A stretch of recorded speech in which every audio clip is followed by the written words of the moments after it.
On to Daf Yomi 1 week at a time, Masachet Sanhedrin. Today is our 9th class, and today we are going to be reviewing Daf 58 through 64. We ended last week discussing what's called Gilui Arayot, which is forbidden relations. Or relations with forbidden people. So the Gemara continues on Daf 58. The Gemara is going to discuss, I'll just explain and then we'll read it inside. When a non-Jew converts to Judaism, so according to Jewish law, their biological relatives are not really related to them anymore because they're seen as reborn, they're seen as new people, and therefore, technically, they can sleep with relatives they weren't allowed to be with before they converted. So Daf 58 tells us that a convert who was conceived while he was non-Jewish, this is a baby, was conceived when his mother basically wasn't Jewish, but then his mother converted, and he was born to a Jewish mother. So then he is related to his mother because he, was born to a Jewish mother, and therefore he is not allowed to be with any of his mother's relatives, but he is not related to any of his father's relatives. Now, according to this, non-Jews are only really related to their mother's family because you can always prove who the mother is, or, from hospital records, but you never really know, or you didn't in those days know who the father is. Okay, then the Gemara continues that if a non-Jew was married to a woman and to her daughter, and which is not allowed if you were Jewish, and then he converts, so then he has to convert one of them. And if one of them dies, so then he can marry the other. Or he can never marry his mother-in-law. So the Gemara explains that all of these relations are learned from the verse in Genesis, in Breshit, Perek Bet, when Chava is created, the Torah says, in Hebrew, the pasuk is Al ken ya'azov et aviv ve'imo v'dabak be'ishto. Right? It says v'hayu lebasar echad. So this verse says that when a man marries a woman, so then he should leave his father and his mother, and he should cling to his wife, and they will be one. They will be one. One body. So the Gemara says that from here we learn that non-Jews, right? Again, this verse is in Breshit, which is right. There are no Jews in Breshit yet. So every word in the verse teaches another forbidden relationship. So, right, it says that therefore a man should leave his father. So the Gemara teaches that father means he can't sleep with his father's sister. And when it says he has to leave his mother, it means he cannot sleep with the sister of his mother. Maybe it also means he cannot sleep with his actual mother. And then it says he should cling to his wife. That means he should not sleep with another male. And it says to his wife and not his friend's wife. He cannot sleep with a married woman. And then they will be one flesh. This means that he cannot sleep with an animal. So from here, the Gemara gets all the forbidden relations for a non-Jew. The Gemara discusses why the word with his father, right, should leave his father, means his father's sister and not actually his father, because we already learned that he cannot sleep with another man from a different word. The father's wife is prohibited even after the father dies. And we said a person is prohibited from having relations with his mother, and any type, right? Any is the woman's relations with her. We said again, father's wife and father's sister. The Torah tells us that Yocheved, right, the Yocheved who is the mother of Moshe, Yocheved is Amram's aunt. Amram is her husband. Right? Amram and Yocheved are the parents of Moshe. And here it says that Yocheved is Amram's aunt. But we just said that a non-Jew isn't allowed to marry their aunt, right? Again, we're calling anybody from before they got the Torah non-Jew, meaning obviously these, right, Yocheved and Amram are Jewish, right? The descendants of Abraham are Jewish, but we don't have any of the laws till we receive the Torah, which happens at Har Sinai, right? So the laws that apply to everyone, right, applied to everyone before the Jews received the Torah. So how could Amram have married his aunt? So we say she was his father's sister, and therefore it was okay. Remember, if you remember, we said that we don't necessarily know who the father is, and therefore maybe only the mother's sister is not okay, but the father's sister is okay. Another story, right? Abraham says that Sarah is his paternal sister. Therefore, right, what does he say? Right, it's okay for him to marry her, but he wouldn't be allowed to marry his maternal sister, right? But really, she wasn't his sister, she was his niece. And then it doesn't matter if it was from the mother or the father, either way, it's okay. The Gemara tells us that Adam didn't marry his daughter so that Cain could marry her. Right now, this is based on a midrash, on a rabbinic understanding that when Cain was born,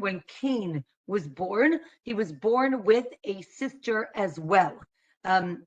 And here, right, the Gemara says, well, really, he couldn't marry his sister, but to populate the world, it was okay for Cain to marry his sister. Then, once it was permitted, so now it's okay.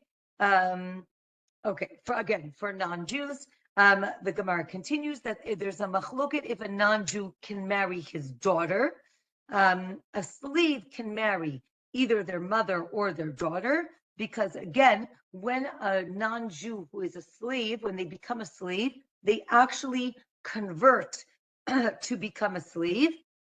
Therefore, they're not related to anybody who they were biologically related to. A non-Jew who designates a woman for his slave and then he sleeps with her, he gets punished. He is not allowed to sleep with a woman who is designated for his slave. A non-Jew who sleeps with his wife in not the normal way, meaning having anal relations, is liable. They're not allowed to do that. It's prohibited. And the Gemara explains because actually Rashi says that the Rashi explains that this is because she isn't enjoying it. And if she's not enjoying it, that's not the way to have relations with your wife. Right? But, okay, now if an idolater, right, if a non-Jew hits a Jew, he is liable. We learned this from the story of Moshe, where he, right, when in Egypt, where he sees one person hitting another person. If a person raises his hand against another person, but he doesn't hit him, he's called a rasha. He's called evil. If a person is the Gemara teaches that if a person is a servant to the land, so then his crop will be successful, and if not, then he will not be successful. If a non-Jew keeps Shabbat, he is liable, right? From here we see that a non-Jew is not allowed to keep Shabbat. Daf 59, tells us that a non-Jew who engrosses himself in learning Torah is liable. He is not allowed to learn Torah. This is based on the verse Torah tziva lanu Moshe, right? Moshe commanded the Jewish people to learn Torah, right? Lanu, and not for non-Jews. But this is not one of the seven mitzvot, the seven commandments to the non-Jews. Another opinion is, yes, it is. It's seen as stealing, right? If they're learning Torah, it's as if they're stealing the Torah, and theft is one of the seven commandments to the non-Jews. If a non-Jew learns Torah, so now the Gemara says the opposite. If a non-Jew learns Torah, he's like the high priest. He's like a Kohen Gadol. Now, what is this case? Only if they focus on the laws that they need to keep. But if they're focusing on our laws, so then they are liable. We are continuing learning the commandments, the seven commandments, the seven Noahide laws. So we said that a non-Jew is not allowed to eat the limb from a living animal or even the blood, but they can eat a limb from a sheretz. Sheretz is right, a lizard or a creepy crawly animal. Blood from bloodletting is forbidden. It's seen as the lifeblood, and therefore you are not allowed to eat it. This is written twice, once for non-Jews and once for Jews. It needed to be repeated because if it was not repeated, so then it's only for Jews and not for the non-Jews. Meaning the way the Gemara is understanding the Torah, there were certain laws that were given prior to giving of the Torah. These laws, if they were repeated again, so then they are, if they're repeated again, they're specifically for the Jews. If they are repeated again, they're for everybody. If it's not repeated, then it is only for the Jews and not for the non-Jews. The Gemara says maybe it's the opposite. Maybe it's only for, right? If it's not repeated, it's only for the non-Jews. We say no. Things that are prohibited for non-Jews, and right, the Gemara says that there isn't anything that is prohibited to non-Jews that is permitted to Jews. There is no such thing, and therefore that would not be the case. Brit Milah was repeated at Har Sinai. Again, now we said if it was repeated, then it means that it's for everyone. But we know Brit Milah, circumcision, is only for Jews. So why was it repeated at Har Sinai? Not to make the non-Jews responsible to keep it, rather to teach that you are allowed to do it on Shabbat. Meaning there's a different reason why it needed to be repeated, and therefore we see it as a commandment for only Jews, even though it was repeated. To procreate, the mitzvah of pru uravu was also repeated, and this was repeated to teach that after Revelation, right after Har Sinai, they were allowed to have relations after that. However, Gid Hanasheh, the sciatic nerve that Jews are not allowed to eat, was not repeated to teach that it is a commandment only for Jews and not for the non-Jews. It was given to Abraham and his children, right, Yitzchak and Yaakov, not to the other children. Adam was not allowed to eat meat. This is a source for vegetarianism. The Gemara tells us that when Adam was created, he was not allowed to eat meat. Only the children of Noach, right after the flood, were allowed to eat meat, but they were still not allowed to eat a limb from a living animal. The Gemara tells us that Adam would rule over the fish, but he could not eat them, and the birds, right? He could rule over the birds, but again, he couldn't eat them, but he could use them for threshing or for wherever he needed. So since we're talking about the creation of the world, the Gemara discusses the snake, that if the snake wasn't cursed, people would have used snakes to find gems and to work the land. But because he was cursed, that couldn't have happened. Adam was sent out of the Garden of Eden, and angels would roast meat for him. And this meat came from the heaven. It wasn't from animals, and that's why he was allowed to partake in that meat. So the Gemara says, therefore, anything that comes from the heaven is kosher, like we know, like man. Also, the non-Jews are not allowed to do sorcery. It's compared to bestiality, and therefore both are prohibited for non-Jews. Daf 60 says that non-Jews are also forbidden to mate different animals together. This is called kilayim, and therefore they're not allowed to do that. I'm going to move on to the blasphemer, the person who curses God. So what does this mean? A person is only liable if he curses God using the 4-letter name of God, right? Yud, and then a hey, and then a vav, and then another hey.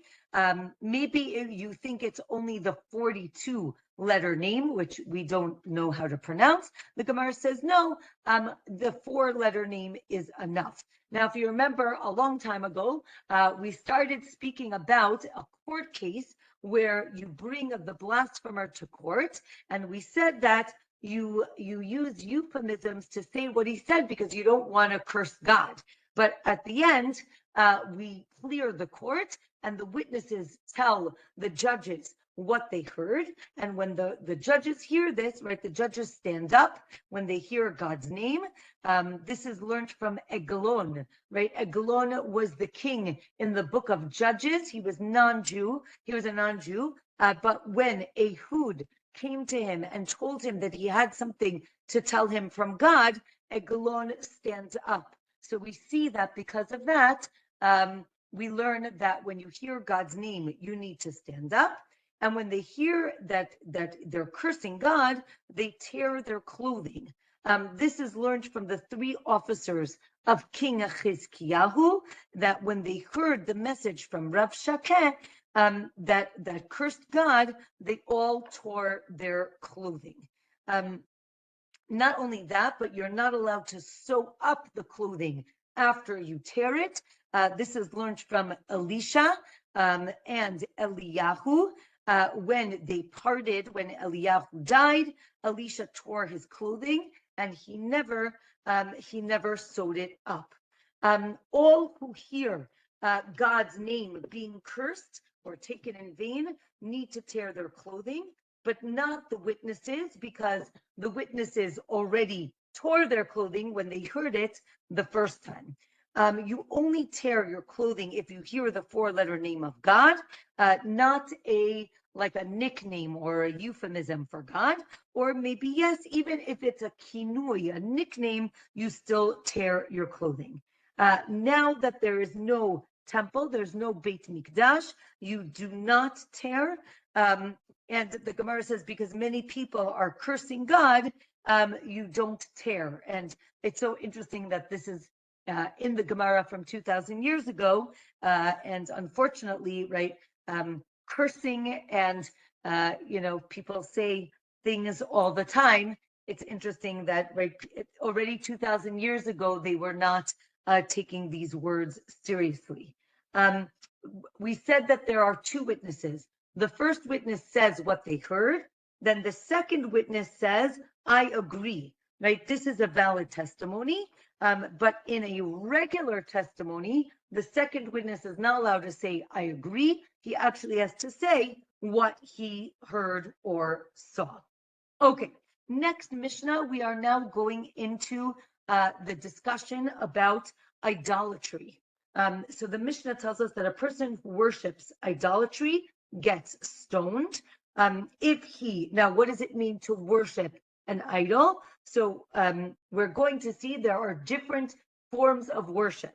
So here we have slaughtering an animal, burning incense, a libation, and bowing down. We're going to see that these are the four main services for worshiping an idol, even if this is not the regular way that you worship the idol. They are still forbidden. If the person does another action, he hugs or kisses, sweeps in front of it, he washes it, he dresses it, it's a transgression, but it's not liable for stoning. If the person made a vow in the name of an idol, again, it's a lo taseh, it's a negative commandment, but not stoning. If a person defecates to Baal Peor, this is one of the idols in the time of the Torah and then the Mishnah and the Gemara. Again, the way they worshipped Baal Peor was by defecating in front of the idol. So if you did that, you would be liable for worshiping idolatry. And if you throw stones at Marcolis, again, this is the way that they worshipped this idol, and therefore you would be liable. So now the Gemara explains certain services are normal for idolatry, and those you would be liable. But the four actions that we mentioned previously, even if they're not the normal way to serve the idol, you are still liable. And this is learned from a verse about slaughtering animals for idolatry. Even if it's not the normal worship, you are still liable. This includes burning incense and pouring libations, anything done for a sacrifice in the temple for God. If you do it for an idol, you are liable. The Gemara talks about bowing down. Again, you would be liable even if it isn't the normal service. Okay, Daf 61. If an animal was slaughtered to sprinkle blood on an idol, the animal is prohibited for benefit because it is a means to idol worship. Or maybe it's okay because you're not really using the animal, you're just using the blood. But a person isn't subject to death penalty till he sprinkles the blood for the animal, for the idol. Or maybe the opposite, the animal is permitted, but the person is liable when they slaughter the animal. So now the Gemara teaches that we learn from bowing that anything done for honor for the idol is prohibited, right? Anything that's honor. You bring food, you bring a drink, you sweep in front of it. Those are ways in which you honor the idol, and you would be liable. If you slaughter an animal to an idol, you are liable, even to Marcolis, which isn't, even though it isn't the normal way to worship Marcolis. Again, Marcolis, we'll talk more about it later. It was by throwing stones at it. But if you slaughtered an animal for it, because it's a service that was done in the temple, you would be liable. Let's say a person says, I'm going to worship this idol. So now he is liable. If a person says, everybody needs to worship me. I am really, my name is Tamara, but really I'm the goddess, right? Whatever. So you need to worship me. So the person is liable if they worship him, but not if they don't. Now, there's a machloket if he only said it, is he still liable? Right here, there's a machloket about speech, right? Is speech enough to make a person liable, or does a person need to actually do an action? Right? Speech might not be enough of an action, right? If a group of people say they're going to worship this guy, so then he is liable. When it's an individual, so you're going to follow that person. But if it's a group of people, again, I think it's so fascinating how the Gemara understood psychology 2,000 years before we understood it, or maybe we understood it, but at least how we understand it now, right? The Gemara says like if one person is convinced, they're going to follow that person because it's one-on-one. But if it's a group, so then even if they say they're going to worship him, like, yeah, I'll meet you there, and a group as a collective is smart enough that within the hour or whenever they say they're going to meet him, they're going to realize that they're making a mistake and they are going to change their mind.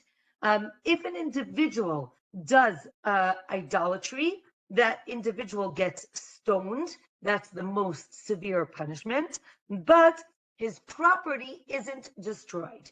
But if a group of people do idolatry, then they get killed with the sword, with beheading, saif, but their property is destroyed. So here we see the difference between group and an individual.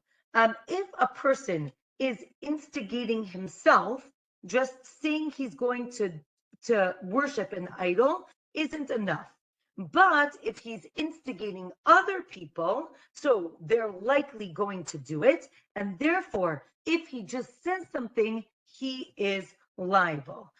Maybe this is only when he tells them how it needs to be worshipped, but if he doesn't tell them how it needs to be worshipped, maybe he is not liable just yet. If a person is a person who denies God, and then he says he's going to worship idolatry, so then he is liable. But if a person worships an idol out of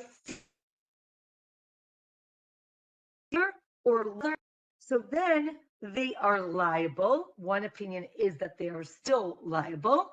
Another opinion is that they are exempt, right? A person says, right, I'm going to kill you, and if you don't bow down to this idol. Now, what's interesting, and we will see this later on in this Masachet, there are certain commandments that we are meant to give our lives up for. Idolatry is one of them, though interestingly, here the Gemara says that there is an opinion that if a person, right, threatens you and says, if you don't bow down to this idol, I'm going to kill you. One opinion is you can bow down to the idol. Of course, another opinion is that you cannot.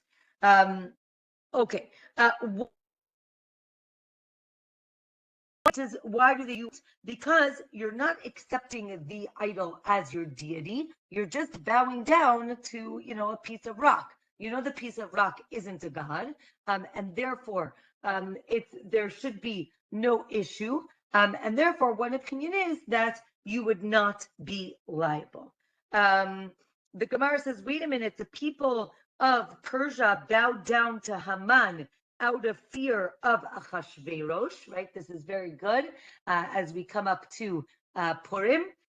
So the Gemara says that it was forbidden to worship a person like Haman who made himself a deity, but out of fear, it would be the person would be exempt. A Kohen Gadol, a high priest, who worships an idol by accident, brings a sin offering as a she-goat, a se'ira. And this is like everyone else, as opposed to all other transgressions. If the Kohen Gadol, if the high priest would make a mistake, he actually brings a different type of animal, usually an ox. But here for idolatry, he brings what everybody else brings as well.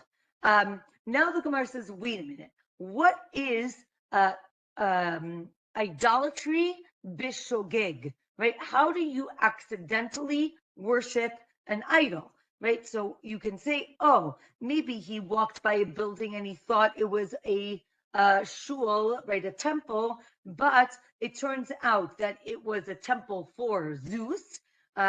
If he bows down to it, that's not shogeg. He thought, right, he thought it was a shul. That's not doing idolatry, right? Let's say he passed a statue that was of the king, and he bows down to it, but it turns out it's an idol.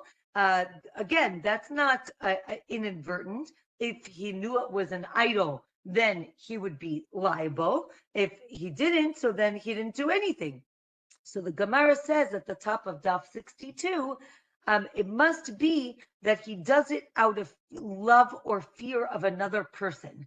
If you do it out of love or fear of another person, that is accidental idolatry, meaning you know what you're doing, but you don't really mean it. The Gemara says, wait a minute. What if he says that it is permitted to do this? Maybe that is the accidental thing. Let's say, right, if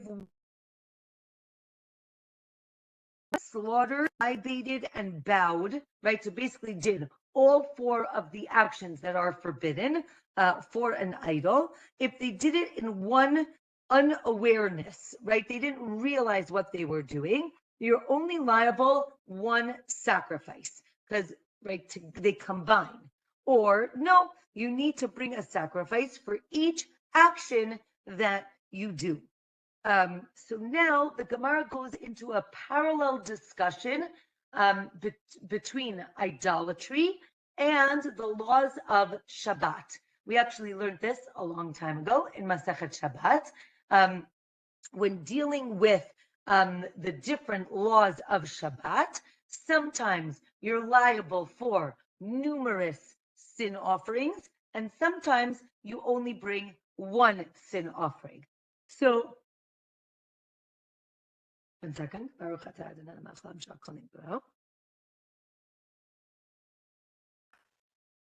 Okay, so now the Gemara goes to the concept of Shabbat, right? The Torah tells us you're not allowed to light a fire on Shabbat. Lighting a fire was singled out in the Torah to teach that maybe, right, to teach one of two things. One is that it might have a different punishment, or it's singled out to teach us that every single action, right, every milacha, every general category gets its own punishment, or you need to bring a sacrifice for it, right? So too for idolatry, bowing is singled out to teach that each type of worship makes you liable for a different sacrifice.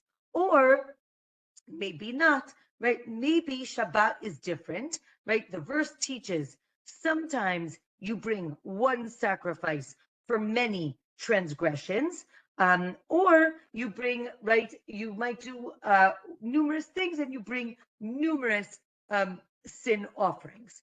So the Gemara, oh, so sorry. So the Gemara says we learn it from the verse, me'achat mehena, right? From one of these. What does that mean? That in the laws of Shabbat, sometimes, right? Let's say if you write a whole word, so, right, Shimon, so then viable. 2 letters, which is a shin and a mem, So you're still liable because Shem, writing 2 letters, will make you liable, even though you only did partial, right? Even though you meant to write a full word and you only wrote some of it, you're still liable. So too, you're liable for avot melachot, right? The general categories of forbidden actions on Shabbat and their subcategories. Let's say you know it's Shabbat, right? But you don't know which law, which action is permitted or forbidden, right? So that is shogeg, or the opposite. So this is how you can construct a case of by accident and on purpose. But for idolatry, each service is a separate transgression. So therefore, maybe Shabbat is different than idolatry. Maybe you can learn something you can learn this idea for idolatry. Again, the words me'echat mehena, right? Maybe there's one general category with subcategories, and maybe there's a case where we have on purpose and by accident. Again, now the Gemara says, but what does it mean doing idolatry by accident? Again, and it says the same thing. You thought it was a shul, but really it was a temple to Zeus. That's not really by accident. Let's say you bow down to a statue and you didn't know it was an idol. Again, that's not really by accident. But if you do it out of love or fear of a person, maybe that is seen as shogeg, as by accident. Let's say, right, we said that a Kohen Gadol, the high priest, brings an ox, a par, for other transgressions. A king brings a male goat, and a regular person brings a female sheep or goat. But for idolatry, they all bring a female goat. Therefore, we can't use the verse of me'echat mehena, and we throw that whole discussion out. Another way to understand this is this whole conversation went differently. How did it go? The discussion was that Shabbat is more stringent than other mitzvot, and vice versa. How could it be? Right? If a person does 2 melachot, 2 actions in one lapse of awareness, you bring 2 sacrifices, right? Because 2 melachot, but not with other commandments, only here. But with other mitzvot, if he did it by accident, but didn't intend to do it, so then you're liable, but not for Shabbat, right? This is the concept of mitasek, right? If you do something on Shabbat and you didn't even mean it at all, right? Let's say a person leans back and turns the light off. You would not, in the time of the temple, you would not have to bring a sin offering for that because you didn't mean to turn the light off, right? What does it mean, inadvertent, shogeg, right? Sometimes people do this, right? You come out of the bathroom and you automatically turn the light off because you're so used to turning the light off. That is, you meant to turn the light off. You just forgot for 1 second that it was Shabbat. Right? That is called shogeg. That's inadvertent. But you needed to have some sort of intent to turn off the light. That's only on Shabbat. In other mitzvot, right, you would still be liable even if it was inadvertent. Again, here we said, let's say you do idolatry bishogeg, again by accident, you would be liable. And again, the Gemara goes through the same thing. How can you have idolatry by accident? What did you think? Right?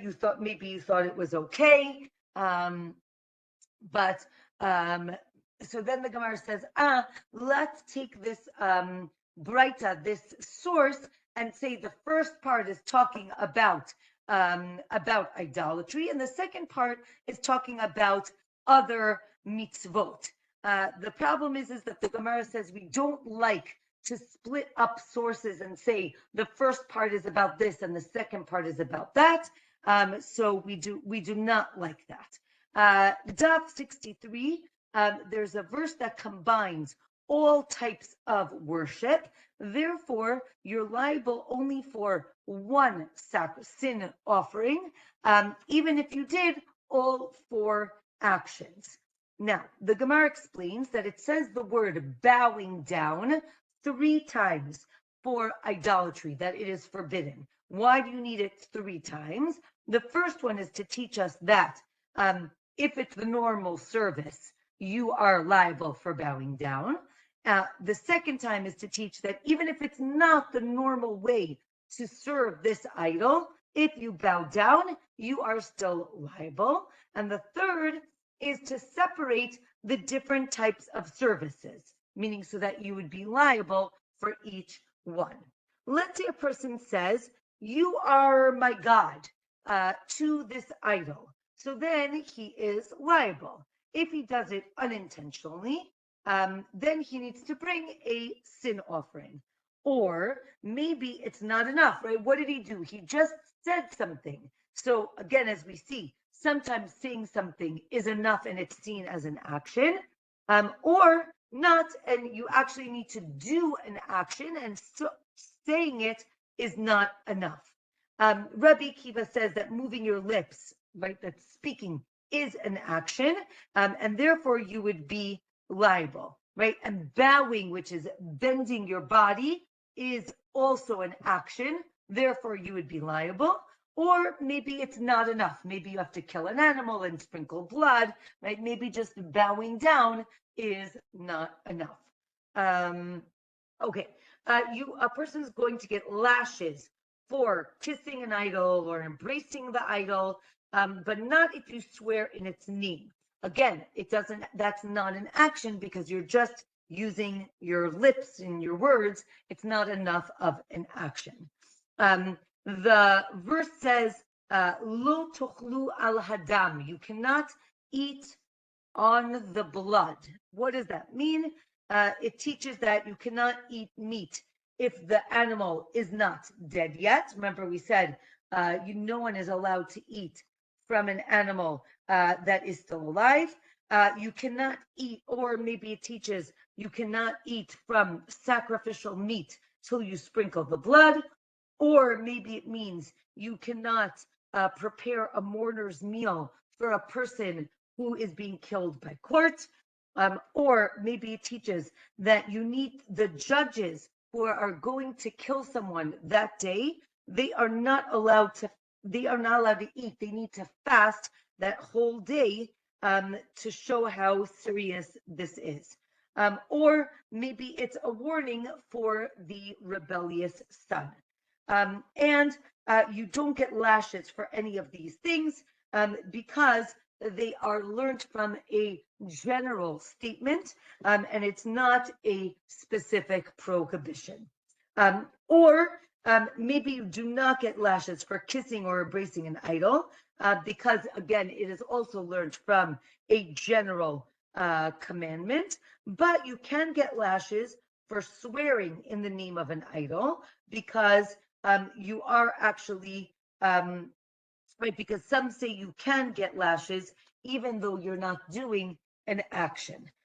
There's a source that you cannot swear or vow in the name of an idol. You also can't instigate or subvert, right, either one person or many people to do idolatry. The Gemara says you shouldn't go into partnership with an idolater lest he make you take an oath. You shouldn't even mention the name of an idol unless it's written in the Torah, and then you can. Okay, the Gemara now discusses Jews worshiping idols, which is pretty terrible. And the Gemara is going to discuss, right, did they really love their idols or not?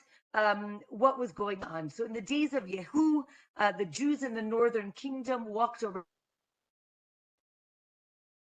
with idols and they're breaking them. The priests of the idols would trick rich people into thinking that the animals that were worshipped desired these rich people, and then if they would only sacrifice their child to the idol, then it would be a great gift. And the Gemara describes different types of idol worship. Achaz, right, the king Achaz wanted to sacrifice his son Chizkiyahu to an idol, but his mother saved him by covering him with this animal blood, or maybe a lizard's blood, which was flame retardant, and therefore she saved her child. So here the Gemara says that the Jews knew idolatry was wrong and had no power over them, but if they worshiped them, they would be allowed to be promiscuous, and that's really what they wanted to do, and therefore they worshiped these idols. Or another opinion is no, they really believed in these idols, and therefore they served all of these idols. Our last daf 64, the Jews complained about the evil inclination, the desire for avodah zarah. They said, we don't want to have this desire anymore. Please, God, just take it away. And the Gemara is bringing this to show that they really did have a desire for idolatry. So what happened? The Sanhedrin fasted to get rid of the Yetzer Hara for avodah zarah, right? They fasted to get rid of the evil inclination for idolatry. And what happened? A note came down from heaven saying truth, right? This is what's going to be. And a fiery lion came out of the temple, and they caught it so that God wouldn't free it. Basically, this is saying, right, this is an explanation that the Gemara is giving why people or modern people don't really have this strong desire to worship idols, right? Because they trapped the desire to worship idols. Then they figured, oh, this is a good game. Let's continue. Let's get rid of the desire for immorality. So they removed the desire for procreation for 3 days. But then there were no eggs and people didn't want to have children. So they said, you know what, we'll set it free, but we're going to blind it so that it won't be that strong. And therefore, the Gemara explains, because of this, people do not really have the desire to have relations with their mother or their sister anymore, but there still are other desires that people had. Another story of a woman who prayed to be healed and said she would serve all these idols if she would be healed. And then she got to having to defecate in front of Baal Peor, and she's like, this is too much. The Jews were also very connected with worshiping Baal Peor, maybe even more than God. The Gemara says no, they still loved God, but they were enticed by these other idols. The Gemara gives stories of people who try to disgrace idols, but turn out that they are actually doing the way that idol is worshipped, and therefore it was not productive. Okay, last Mishnah for today. If a person gives their child to Molech, this was a very terrible idol worship. They would take the children and then they would pass them through a fire. So if they did both of these things, they would be liable. You need to do both. The Gemara says there's a machloket if Molech is actually idolatry or not. It is for sure that it is prohibited. The question is it idolatry? If people decide to treat things as Molech, so then they are liable if they worship it. The verse says you have to give over your child, so you have to give it over, and it has to be passed through the fire. If you give all of your children, you are exempt because it says you gave from your children, you gave some of your children. There's also a prohibition to give your grandchildren, also for illegitimate children. And then the Gemara describes what would they do? They would pass through like a wall of fire, or maybe they would jump over a pit of fire. The Gemara actually says, like they do on Purim when they jump over fire. Again, another Purim reference. So I like that. I haven't heard of people jumping over fire, but okay. The Gemara says you're only liable if you give up your child, but not yourself or your parents or your siblings. And again, it says that you will be you'll receive karet, which is like the most terrible punishment. It says karet 3 times for idolatry, because whether you do it in the normal way or the not normal way or molech, either way, you will be cut off from this world and you will be cut off from the next world. Okay, we will stop here. We have a few minutes if anybody has any questions on idolatry or anything like that. And just wishing everyone a wonderful week. Yes. Yes, Also, the last page. yes. Okay, fine. Yes, the last page, DOF 64. So I'm sure you've heard this question many times. The obvious thing, we assume that this would result in the death of the child, Molech, the burning of the child, Molech. And if so, and I understand they're technically shaving down the law to just talk about all the fine points because they have to be exact in the law. The bigger question is just when they're like, well, maybe the child was given that way to some other idol. But my question is there never a time in which any of this, if it results in the death of the child, results in the parent standing for the crime of murder? Is that ever added in? Is that ever part of it? What would you say? Right. I'm not sure. First of all, it's not clear. I mean, at least from today's stuff, it's not clear if the child was killed or not. It seems to be, but not necessarily. Right now, the Gemara is discussing the idol worship itself and not the death. Obviously, we saw that if a person kills another person, they are liable to capital punishment. The truth is that if they do idolatry, it's actually a more severe punishment. So it seems that we're trying to get maybe a more severe punishment, but it's not clear from today's daf. Yeah. I also think that maybe is there a prohibition of attempted murder? There's no such thing, right? No. So it's not like the regular civil courts where you have attempted murder is a felony or whatever. So if they do the molech and the child doesn't die, then there's no attempted murder. There's no such thing. Right. But they will get killed for idolatry. Yeah. Right.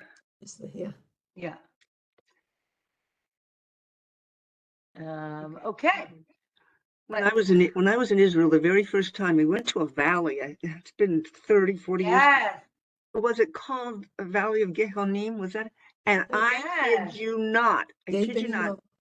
I started towards the valley, but it just felt so bad. I didn't even know intellectually. I didn't know what went on in this place. Later, I found out. Yeah. Experienced anything like? So actually, my friend Shuli wrote about that today in her column on Hadran. If you can go to the Hadran website, she wrote about, it's called Gay Behinom. It is the valley of Hinnom, Hinnom Valley. We do have another source, we actually learned it, that says that it is actually the entrance to hell, right? Oh, Gehenom. that does it. Gehenom. It is definitely right. The Torah, the Tanakh speaks about terrible things that happen in that valley, Okay. specifically Molech. Many people were killed, sacrificed. Terrible things happen there. But she does write a lot about other things that happen there. And the truth is that nowadays it is actually very beautiful. So it is interesting to think about the juxtaposition. But yes, excellent that you remembered that. I can still feel it. That's why. Every time you talk about it, It's especially with the definitely a little children. creepy. God. Yes, yes. I did want to share that we actually had a grandson born this week. So I wanted to share that with you. Be'ezrat Hashem, he will have his brit next week. So I will be happy to share that with you as well. Amen. Thank you. Thank you. Wishing everyone a great week and a Shabbat Shalom. And see you next week. Okay, bye-bye, honey. Did you all hear good news? Amen. Yes. Amen. Yes. Amen.